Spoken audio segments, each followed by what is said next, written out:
Vi har modtaget deres brev, hvor de anmoder om enkestøtte. Uden deres mands dødsattest kan jeg desværre ikke imødekomme deres anmodning. Min mand forsvinder ikke bare. Karoline? Hvem er det? Jeg er hendes mand.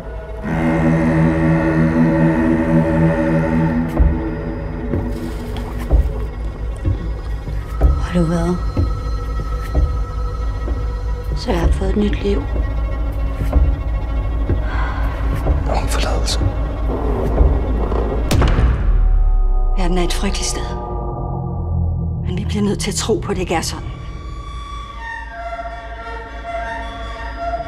Hvorfor skulle du hjælpe mig? Hvem skulle ellers gøre det?